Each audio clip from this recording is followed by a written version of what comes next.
13-asr oxiri va 14-asr boshlarida Chig'atoy ulusi Markaziy Osiyoda yirik ko'chmanchi davlat sifatida shakllanadi. Davlat Chingizxon avlodi bo'lgan xon boshqargan. Boshqaruv ko'chmanchi an'analar va yaso qonunlarga asoslangan edi. 13-14-asrlarda Fransiya esa Yevropadagi eng muhim qirolliklardan biri edi. Kapetinlar sulolasi davrida qirol hokimiyati kuchayib, feodal tarqoqlik asta-sekin bartaraf etildi.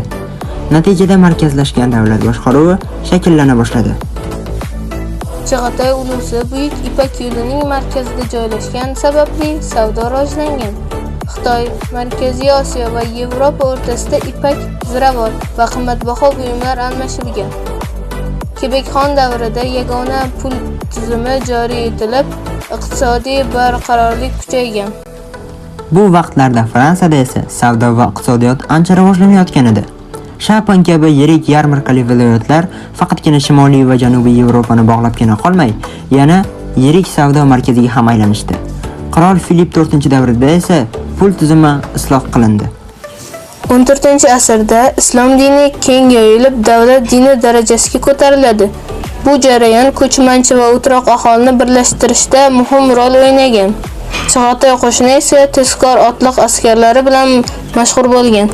Fransiya katolik dunyosining markazi hisoblangan va bu yerda qirol va papa o'rtasida katta siyosiy kurashlar ketgan. Harbiy sohada esa fransuz ritsarlari og'ir zirh kiyishgan. Mustahkam toshdan qal'alar esa mamlakatni himoya qilgan. Shu tariqa Fransiya o'rta asrlarda Yevropaning eng qudratli va xavfsiz qirolliklaridan biriga aylangan. Shunday qilib, 13-14-asrda Chig'atoy ulusi sharqdagi buyuk savdo yo'llarini nazorat qilgan, dasht va shaharlarni bog'lagan ko'chmanchi imperiya edi. Fransiya esa g'arbda feodal tarqoqlikdan chiqib, qirol hokimiyati kuchli bo'lgan markazlashgan qirollikka aylangan.